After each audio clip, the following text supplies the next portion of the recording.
The last time we met, we were talking about center of mass, and we had taken a look at an example that dealt with the center of mass, and we were given the masses of three objects, and we were also given their location on a coordinate plane, and we were able to determine the center of mass. In the next couple of examples, we're going to determine the center of mass of a thin sheet, or what's called a lamina. And at this time, I want to bring up the textbook, and I sort of already have it open here. And this is on page 176 is actually where this starts, the center of mass of thin plates. And when you find the center of mass for thin plates, and such a sheet is called a lamina. So in these problems, they'll ask you to find the center or the centroid of a lamina. And again, the centroid is just the geometric center of the region, okay, the region of this thin plate. And in order to find the centroid or the geometric center, we need to find the total mass, right, of that thin sheet. And we also need to find the moments of that lamina with respect to the x and the y axes. Now, here's one thing that just differs slightly from the notes. And here are the formulas. First, this is the formula to find the mass of the lamina or the thin sheet. And here we're given m is equal to, and this funny looking p, that's rho, that's part of the Greek alphabet. And I believe in the example and in the formulas I've written it out as a p. I've written it out as a k. P, rho, or k, that's known as the density constant. Okay, and you'll notice that density constant is attached to each one of these intervals. Okay.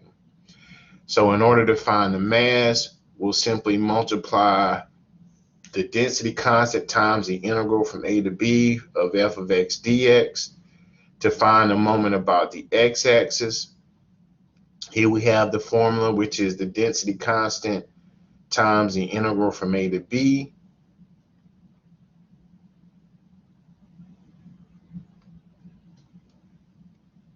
For f of x squared. And in this example, they're given the second function is actually 0. So we don't actually see f of x squared minus g of x squared. So if we had another function, we would subtract that. Squared divided by 2, and also find the moment about the y-axis, right, which is rho times the integral from a to b. And there are certain things you have to do to these formulas. Notice for the moment about x, you have to divide by 2. For the moment about y, you must multiply your function by x. And then we're given our center of mass, right? X bar is the moment about y divided by m, and y bar is the moment about x divided by m. Professor Cummings? Yes. So I'm pretty sure your screen has been paused the whole time, or it's like frozen.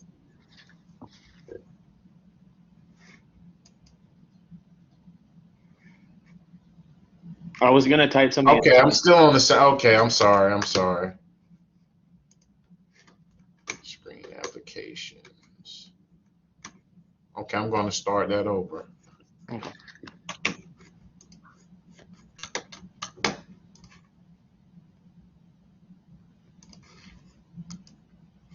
Okay, is it showing now? Yes, sir. But Okay. It's not letting me type in chat, but I'll just unmute myself if I have another question. Oh, that's fine. Thank you for letting me know that because I had no idea. All right, so I will actually start this over. I apologize for that. Okay, so here's our textbook, right? And the center of mass. Okay, this actually starts on page 163. Okay, which is page 176 if you're looking at this overall menu. All right, but here we're looking at the center of mass of thin plates, and the center of mass is called a lamina. Okay, you may run across that term lamina, and it's simply another word for a thin sheet. This geometric center of such a object is called a centroid. Right? In order to find the centroid, you need to find the total mass as well as the moments with respect to x and y. If I scroll down some to the actual formulas, now in between that very first page 163 and the actual formulas, which are on this page 167, can actually work out how these formulas are derived. Okay, but to save some time, we'll just kind of strictly look at the formulas.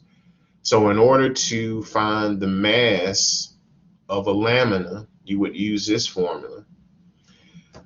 We have rho, right, which is the Greek letter of the alphabet, and this rho again is the density constant, and we must attach this to our integrals. That will be equal to the integral from a to b for f of x minus g of x. All right, so notice here we're given two functions. We're given an upper function and a lower function, such as in the area between two curves case. In order to find the moments about the x and the y-axis, in order to find the moment about x, we have the density constant times the integral from a to b for 1/2 of f of x squared minus g of x squared. So notice when we find the moment about the x-axis, we must attach the density constant to our integral. We must also divide the integral by 2. To find the moment about the y-axis, we have the density constant times the integral from a to b for x times f of x minus g of x. So notice in the moment about the y-axis, we must again attach the density constant, but we must multiply our functions by x. And as you're going to see as we work through this, the density constant will cancel out in the calculations. And lastly, the centroid would be, for x, would be the moment about x divided by the total mass, and the moment about y, the centroid y bar would be the moment about x divided by m. Okay, so just notice how the formulas work and actually was added to our integrals. All right, so now we will take a look at a couple of examples.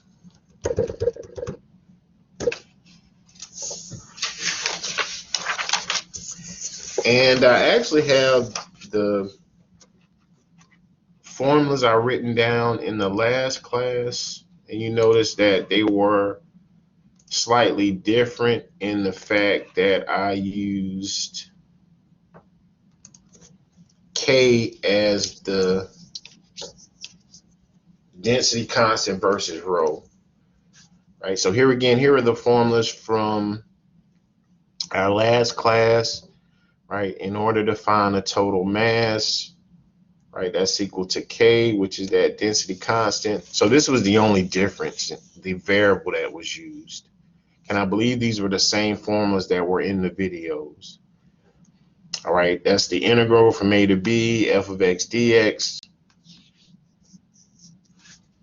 The moment about x was written out in a slightly different manner, right? Notice that it's that density constant divided by 2.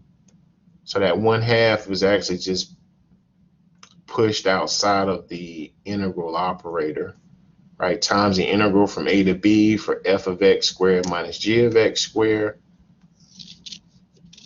And for the moment about y, we have the density constant times the integral from a to b for x times that quantity f of x minus g of x. All right, and then lastly, we had the formula for the center of mass. All right, so now we will take a look at an example or a couple of examples.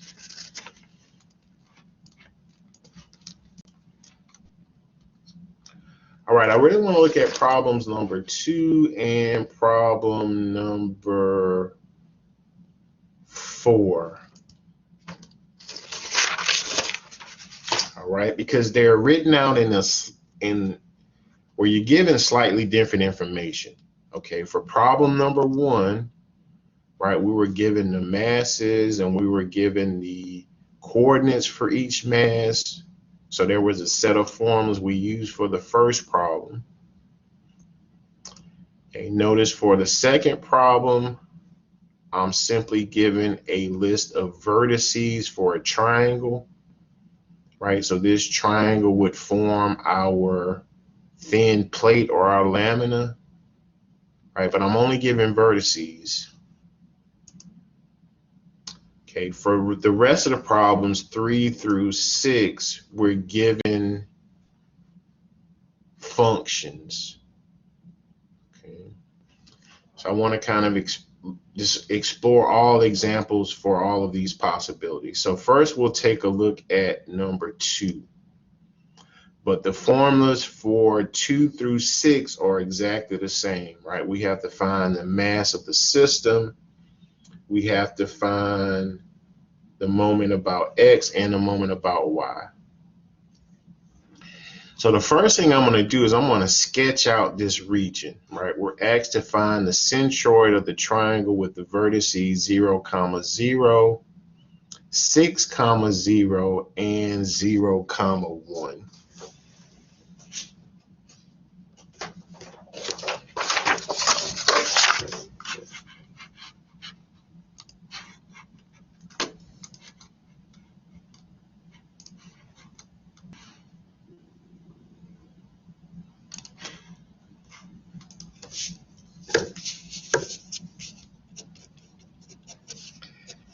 Find the centroid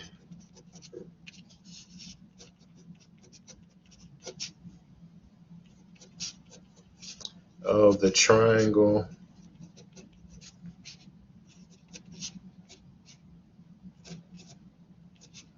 at 0, 0, 6, 0, and 0, 1. Okay. Now, since we're using the second set of formulas, there are a few things we must have. We must have, first of all, 2 functions. We must have an upper function and a lower function. We must also have limits of integration. And since our variable of integration is x, our limits of integration must lie on the x-axis. Right, so how we formulate 2 functions and limits of integration based on these 3 points. All right, so we're going to sketch out this region.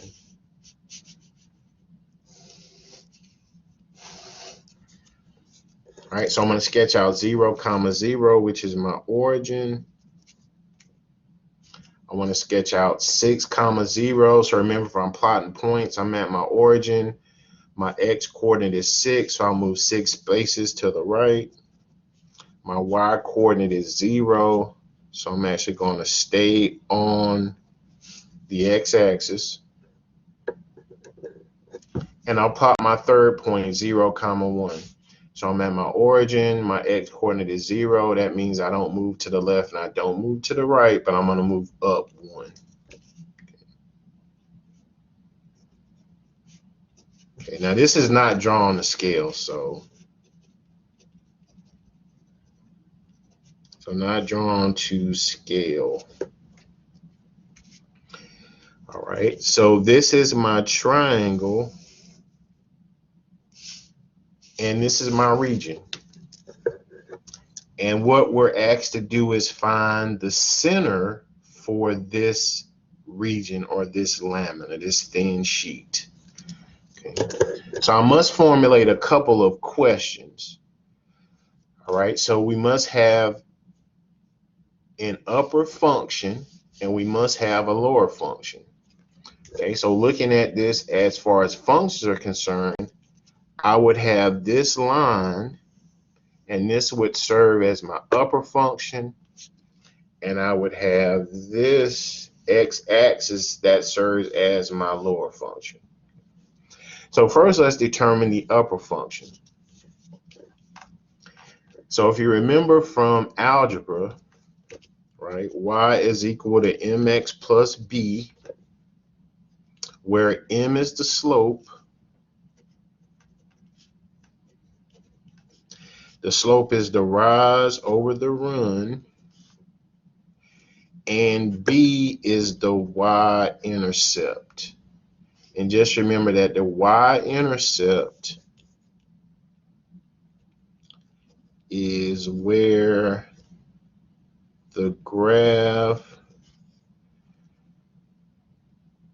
touches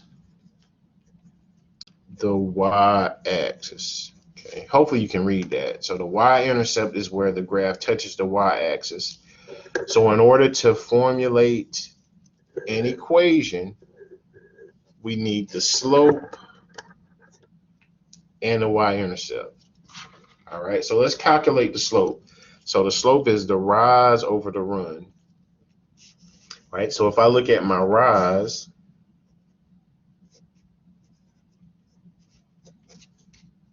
and I can look at the run. So now keep in mind, if you're talking about linear equations, if you read your graph, right, and we read graphs from left to right as we read sentences from left to right, and if the graph descends, the slope is negative. If you read your graph from left to right and the graph ascends or goes up, the slope is positive. So here I see that my line descends, so I know my slope is negative, right? So my rise is going to be 1. All right, I guess depending upon how we graph this. So my rise is going to be 1. My run is going to be 6. Since my slope should be negative, my slope is going to be 1, negative 1, 6. All right, because my rise is 1, my run is 6. Since my graph descends, my slope is negative 1, 6. Right, so that's my slope. The y-intercept is where the graph crosses the y-axis. So here again, this is the x-axis, this is the y-axis. So notice that this graph touches the y-axis at positive 1. So my y-intercept is 1. So from this, I can formulate an equation. So my upper function, which I'm going to call f of x, that's equal to negative 1, 6x plus 1.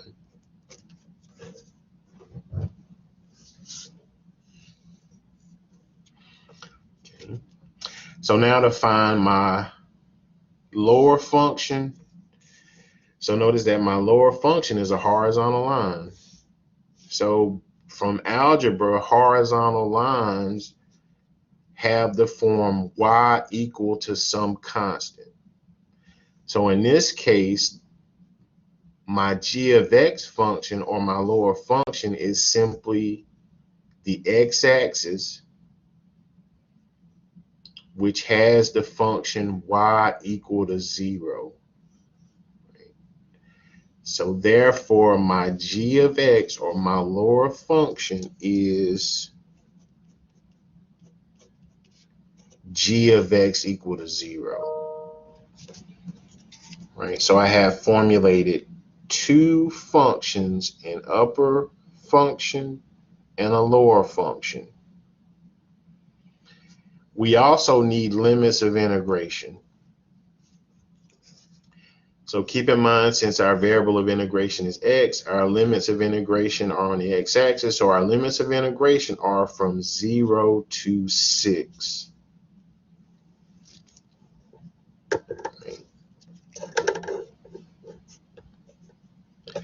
Right, so now that we have all of the information needed, now we will follow the formulas. Okay. So any questions about the functions and how they were derived? In the rest of the problems in this section 3 through 6, they give us the uppermost and the lowermost formula. But in the first problem, we actually have to derive them from the vertices. Right, so the first thing we're going to do is, well, not really the first thing. Okay, we had to find the information needed in order to drive the formula. So once we have all of the needed information, the first thing we'll do is find the mass of the system.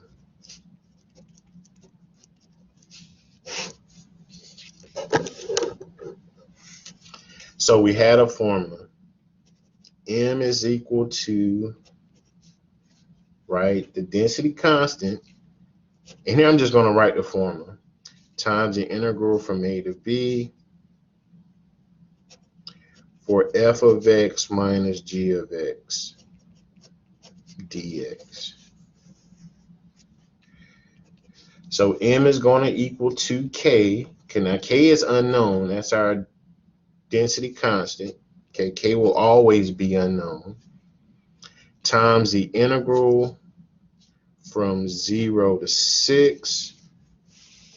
Right, so again, we had 0 to 6 as our interval of integration.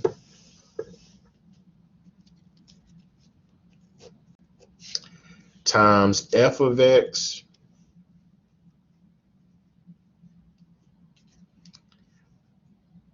which is negative 16x plus 1, minus g of x, which is 0 dx.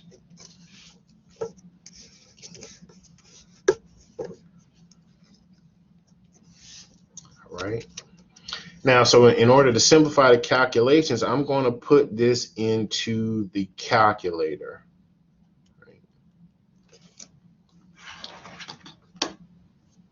Right, so I'm going to give everyone just a second to write that down.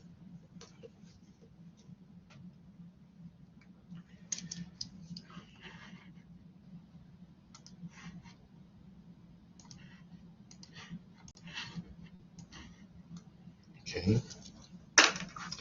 Now I'm going to put this in a little bit differently. Okay, and just instead of putting that in as, and here again, okay, k is unknown.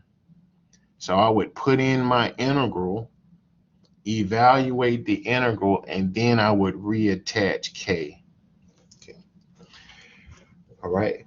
I'm going to go into y equals, and I'm going to put in y sub 1 as the uppermost function and y sub 2 as the lowermost function. Okay, and this would be to cut down on the use of parentheses and variables and sort of jumbling up our integrals. So I'm going to put in negative. So notice I put in the negative and not the minus. 16x plus 1 right? And that is our f of x function. And I'm going to put in y sub 2 is our g of x function, which is 0.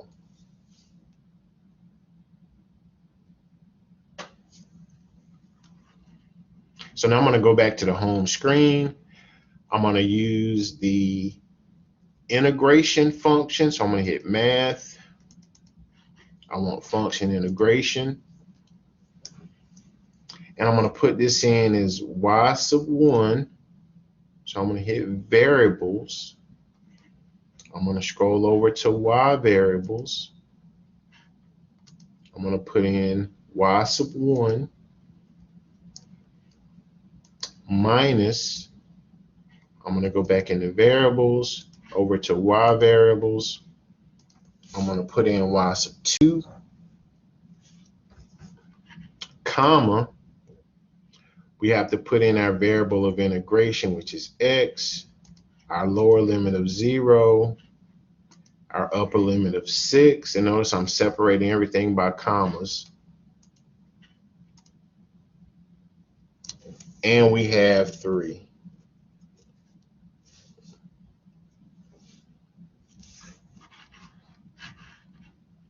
All right, so if I go back to our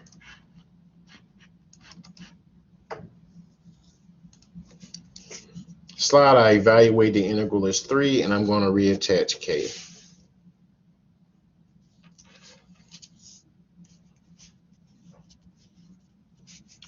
All right. The second thing we're going to do is we're going to find the moment about x.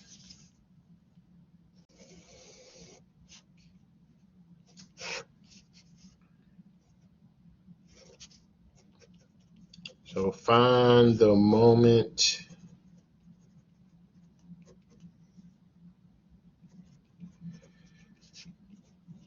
with respect to the x-axis.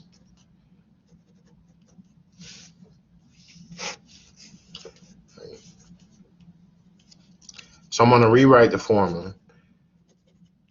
So m sub x is equal to k over 2 times the integral from a to b for f of x squared minus g of x squared dx.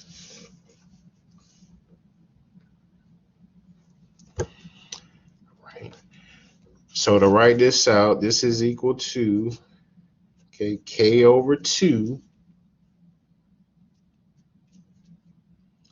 times the integral from 0 to 6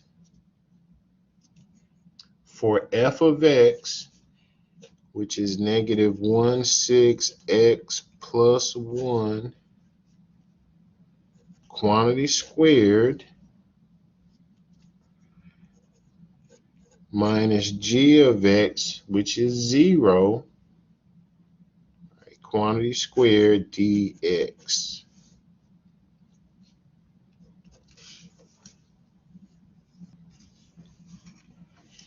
Right, so we're going to evaluate this in a calculator. We're going to divide it by 2, and then we're going to reattach k.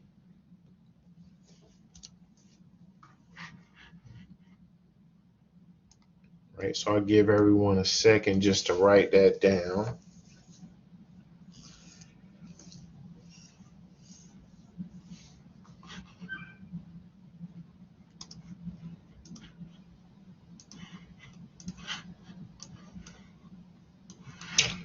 All right, so in a calculator, I'm just going to put in the function integration. We want y sub 1 squared, right? Remember, we have the functions already stored as y sub 1 and y sub 2. We're just simply recalling them using variables. So I want to hit variables. I want y sub 1 squared minus y sub 2 squared. X is the variable of integration. Our limits of integration are 0 and 6.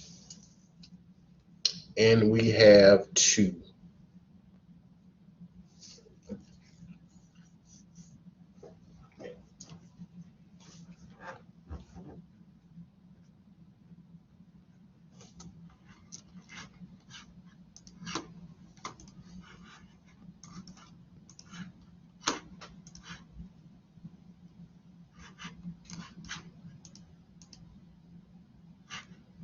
All right. So I'm going to bring down my k over 2, right? Because that's a part of my formula. We've integrated the function here for a 2, so we have 1k, or just k.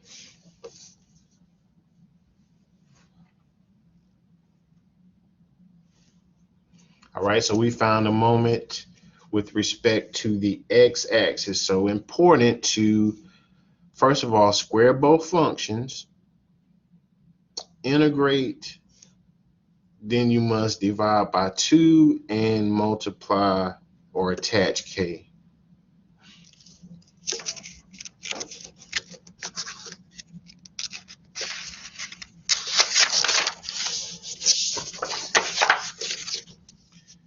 Okay, so the next thing we'll do is find the moment about the y-axis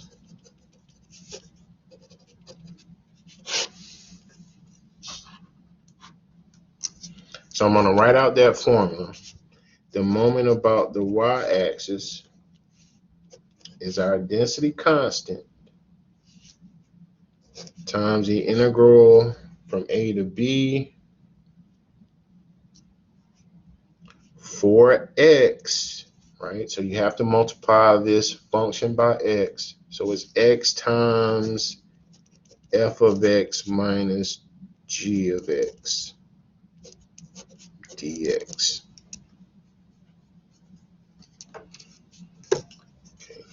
So I'm going to write this out. So this is k times the integral from 0 to 6 for x times f of x, which is negative 1, 6, x plus 1,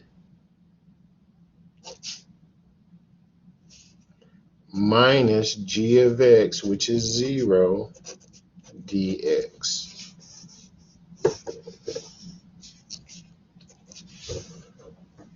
All right, so we're going to integrate this in the calculator.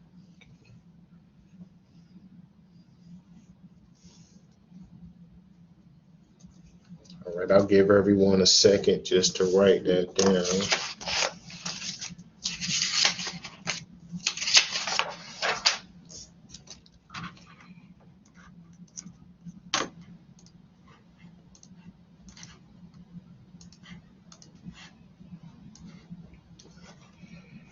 Okay, so we're going to recall function integration, right? So we have x times, so I'm going to insert another begin parenthesis. We want y sub 1 minus y sub 2 in parenthesis, right? So this is the function that we're integrating, x times y sub 1 minus y sub 2, comma, x, that's the variable of integration. Our limits are 0 to 6. Okay, everything should be separated by a comma. And we have 6.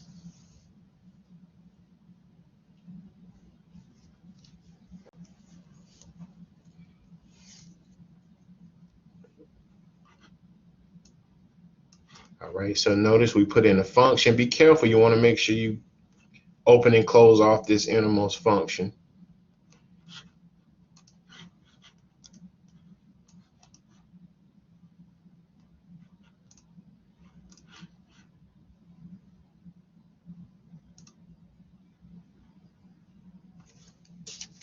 So we're going to reattach the k, so we have 6k. All right, so now we're going to put everything together.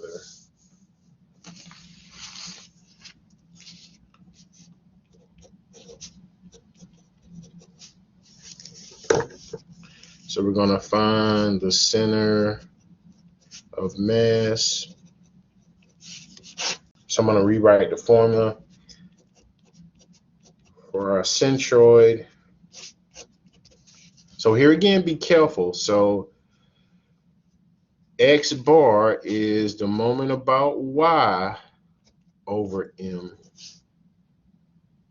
So even though this is an x, in my formula, I'm using the moment about y.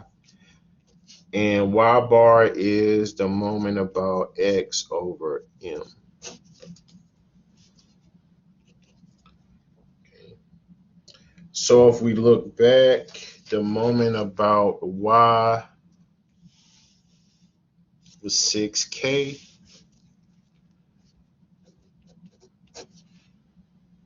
The total mass of the system was 3k.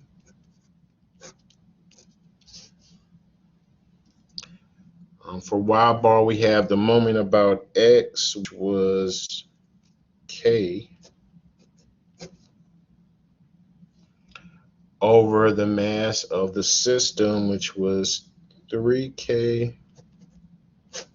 Okay, and once we cancel and reduce, we have 2, 1/3.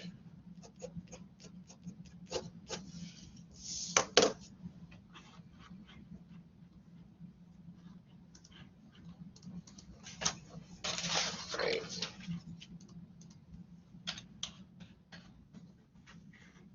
Okay, so if I go back to our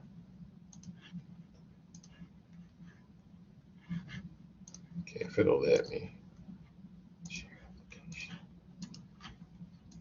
Okay, so notice we have 2 1/3. Right. So for problem number 2, we actually had to formulate the upper and the lower function. Okay. All right, so any questions about number 2? Okay, these things are kind of tedious, and you have to make sure that you're using the correct formula and you're using it correctly. All right, we'll also take a look at number 4.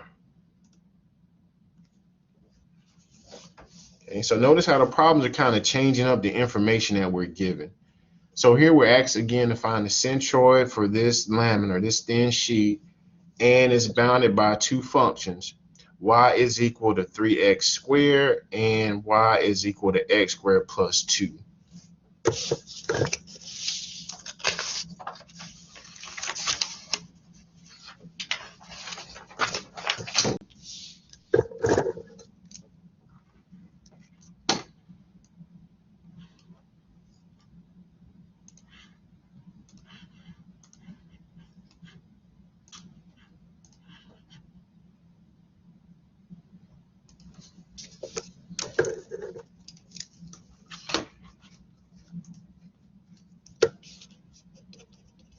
So we're asked to find the centroid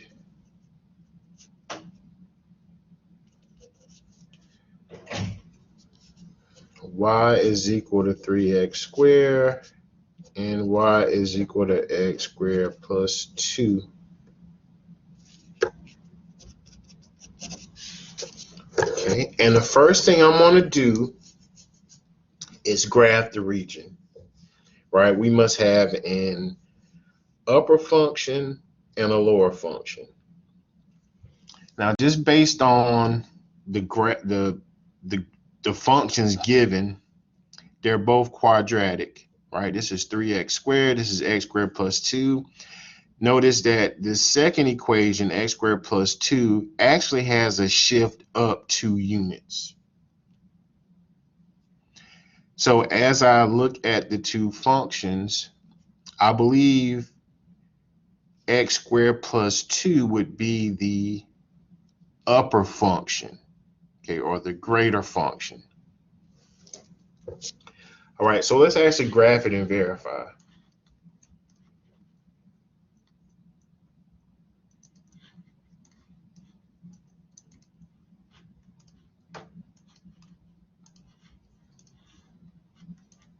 Now, as far as the calculator is concerned, I'm going to just clear out my home screen. I'm going to go into y equals. I'm going to clear out those functions. I'm going to enter in x squared plus 2 for y sub 1, and I'm going to enter in x squared plus 2 as y sub 2. Okay, and I'm going to graph.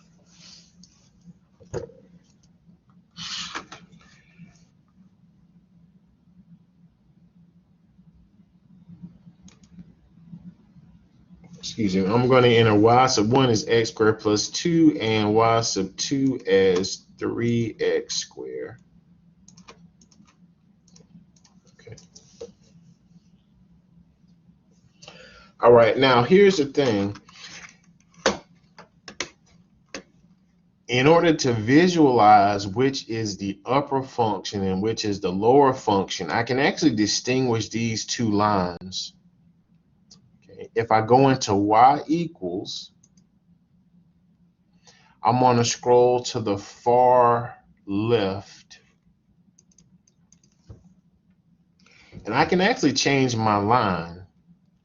If I hit enter once, notice I have a thicker line. So I'm going to graph the two functions. I'm going to graph y sub 1 as a thicker line. This way I'm able to visually see which function is on top and which function is on the bottom. Okay, so if you're having a hard time trying to determine which function is first and which function is second, you can actually distinguish between your graphs. So now I'm going to hit graph. Right, so notice that it graphed y sub 1 as the thicker line. And as I look at my region, I can now visually see that y sub 1, or the x squared plus 2 graph, is my greater function.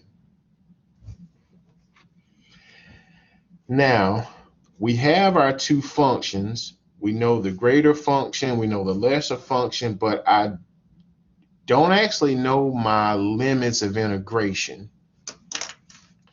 Now on these problems, okay, so I'm in a standard scale, which means that my scale goes from -10 to +10 in increments of 1.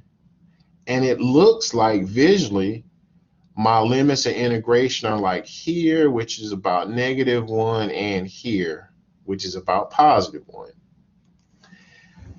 I'm going to actually blow up this region by using a box. I'm going to hit zoom, and I'm going to use this zoom box tool. Right. So this is how the zoom box works. So I'm actually giving the cursor is blinking in the origin.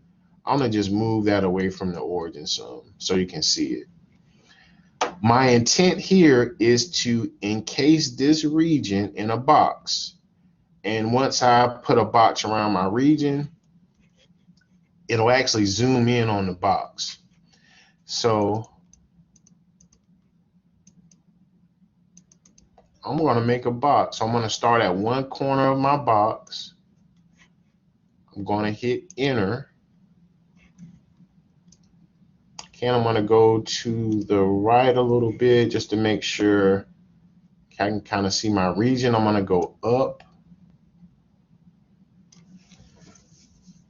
Right, and I want this intersection region is what I'm particularly interested in.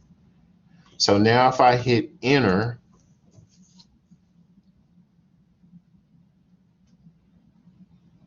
notice that it zooms in on that region. Okay. And now here's where the eye can be a little bit misleading. So it kind of looks like this thing is -1 and it looks like this thing is +1. But in order to be certain, I can do one of two things. I can manually find my intersection points, or I could use the calculator. The first thing we'll do is we'll manually find our intersection points.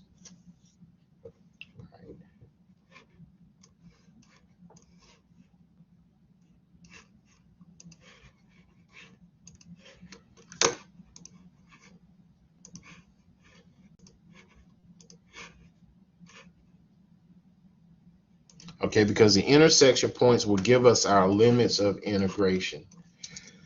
Right, so I have to start off this problem a little bit differently.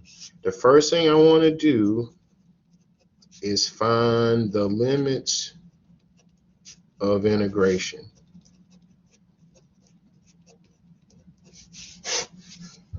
So how will I find the limits of integration? Well, I'm going to take my two functions and I'm going to set them equal and solve for 0.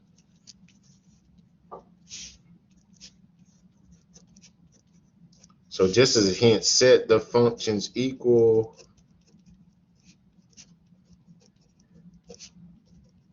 and solve. So I want to set 3x squared equal to x squared plus 2. And I'm going to solve it for x.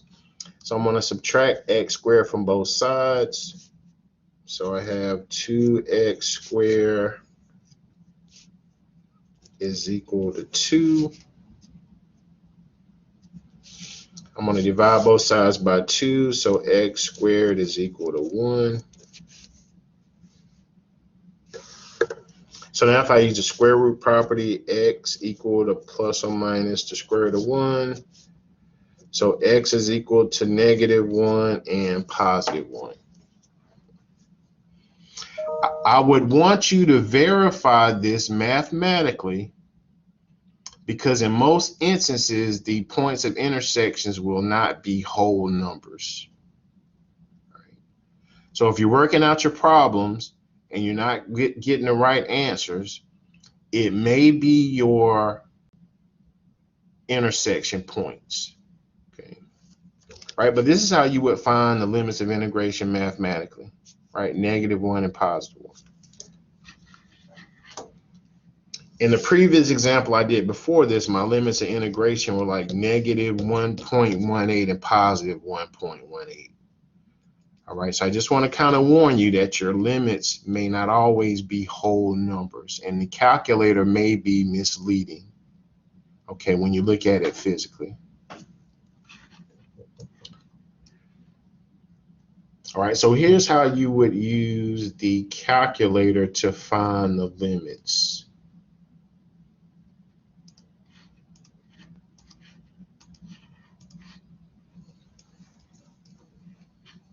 Right, so I am still on my graph where we zoomed in.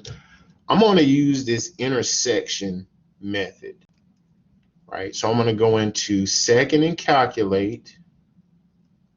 I want to calculate the intersection. Notice I have two intersection points, so I must physically guide my cursor to one of these points.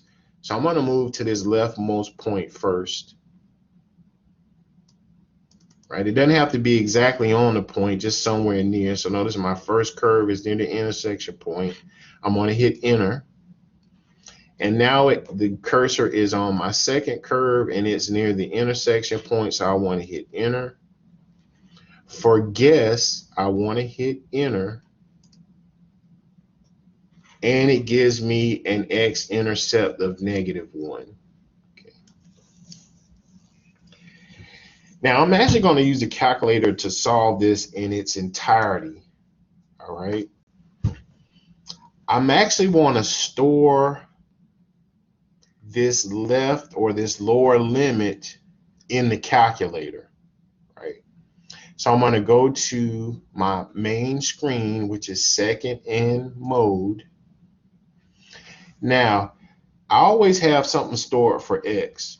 Since I just calculated the intersection, X is now that calculated value, which is -1. I'm going to store that for A.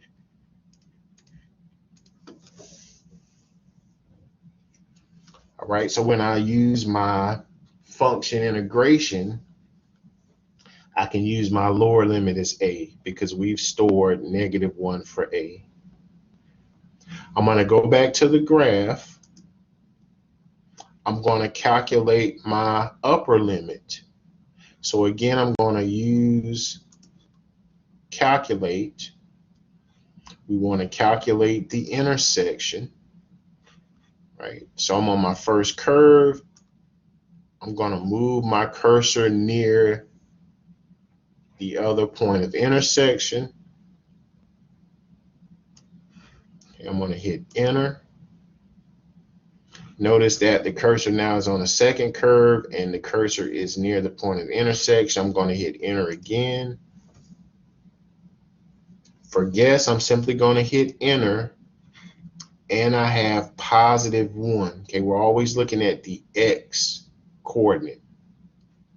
We have +1 as the upper limit. So I'm going to store in this upper limit as B. So I'm going to go back to our home screen.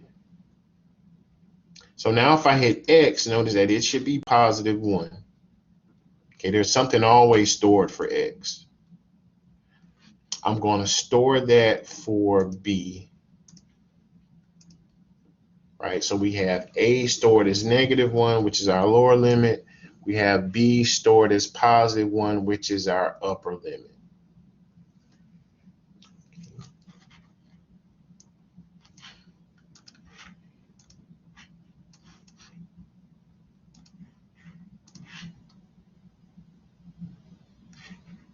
All right, so now I can believe we can move on to the second step, which is to find the mass of the system.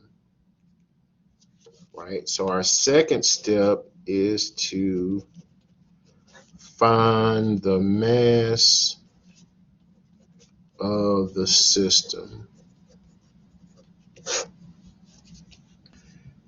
So that formula was M is equal to K times the integral from A to B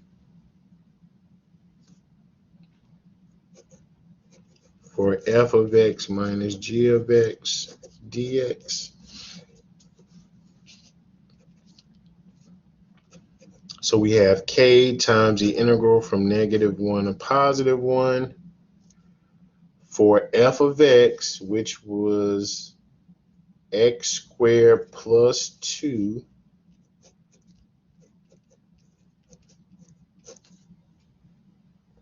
minus g of x, which was 3x squared.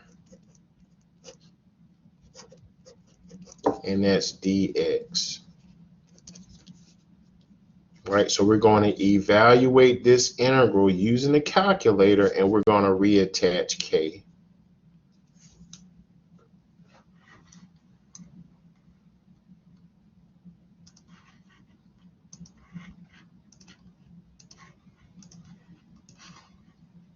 So keep in mind, if I go into y equals, we already have f of x, or the uppermost function, is x squared plus 2, and we have the g of x, or the lower function, as 3x squared. So I'm going to put this in the function integration for y sub 1 minus y sub 2, comma, x is our variable of integration. Remember, we stored our lower limit for A, our upper limit for B,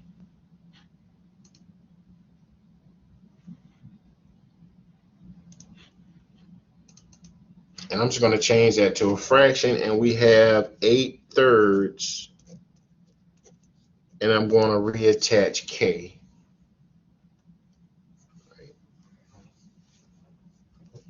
So now this is where I'm going to go a step further. I'm going to take this value 8/3, and I'm going to store that for m.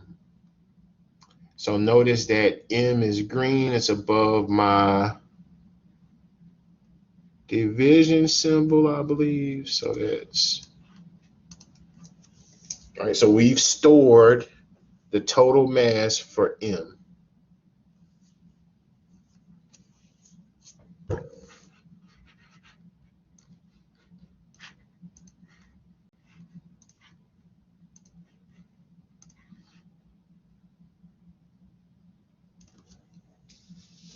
All right, so we have m is equal to 8/3 k. Now we're going to find the moment about x.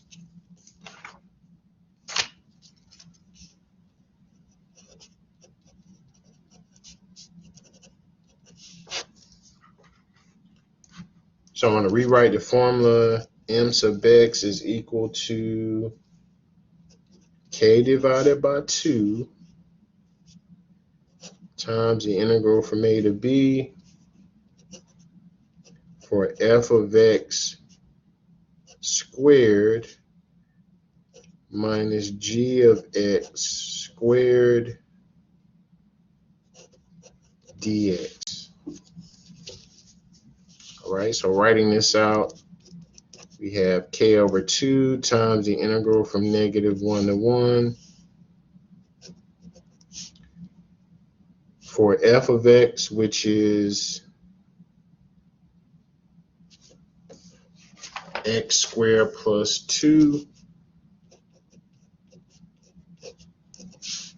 Right, that quantity is squared, minus 3x squared, and that quantity is also squared, dx.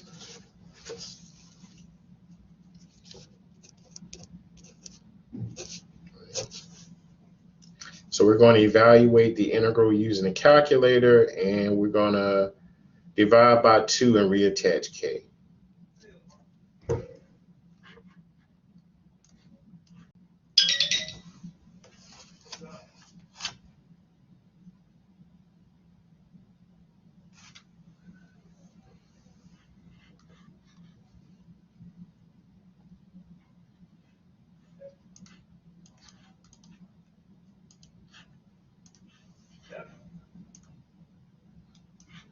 All right, so I'm going to go into function integration.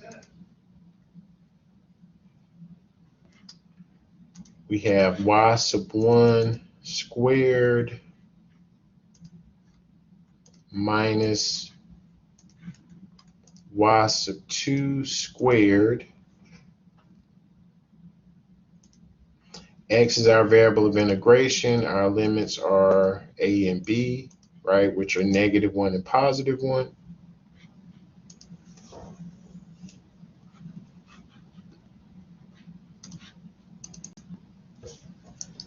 And we have 112 divided by 15.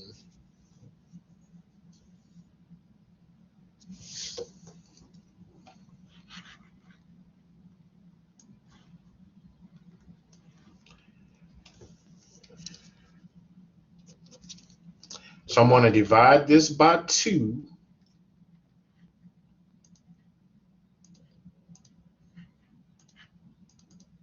And reattach k. So we have 56 over 15k.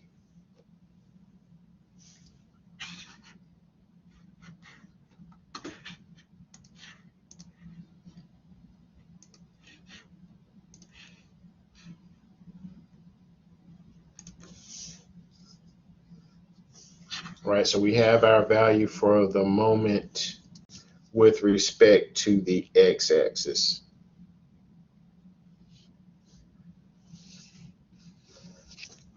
So now we're going to find the moment about the y-axis, and we're going to put it all together.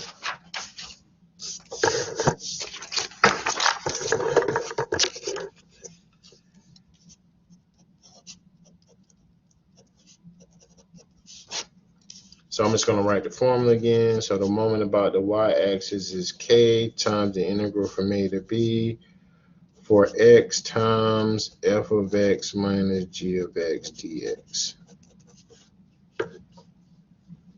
So this is equal to k times the integral from -1 to 1 for x times f of x, which is x squared plus 2, minus g of x, which is 3x squared, dx. Right, so we're going to integrate the function. So remember, we're multiplying that by x, and we're going to reattach k.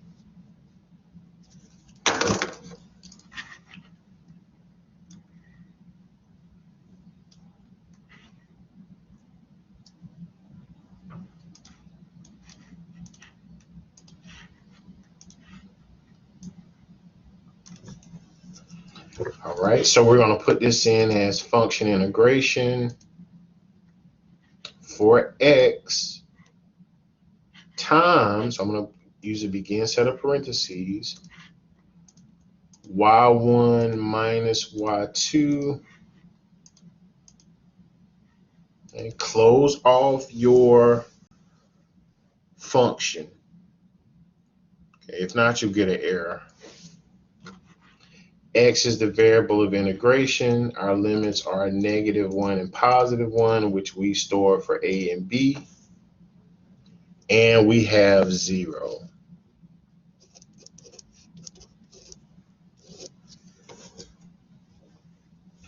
Right, so 0 times k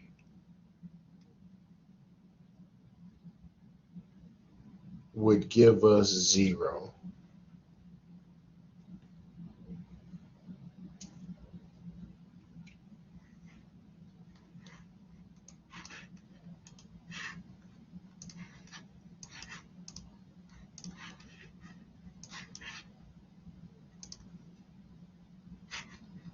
All right, so now you won't always get 0. That just happens to be 0 for this problem. Okay, so now we're going to put it all together. So we're going to find the center of mass for the centroid.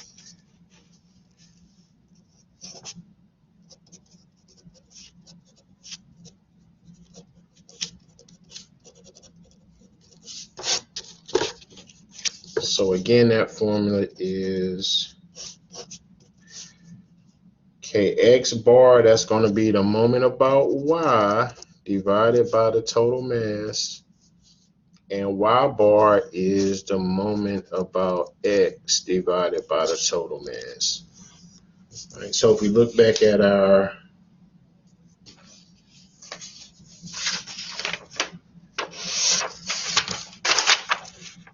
so here we have 0 over 8/3 k.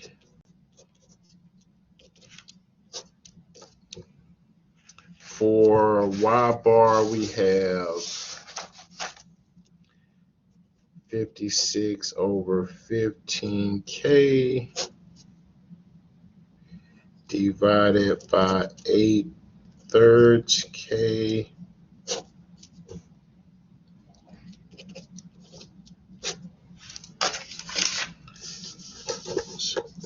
So I have 0 and 56 divided by 15 divided by 8/3 k. So I get 1.4 or 7/5. Right, so the centroid would be located at 0, comma 7/5.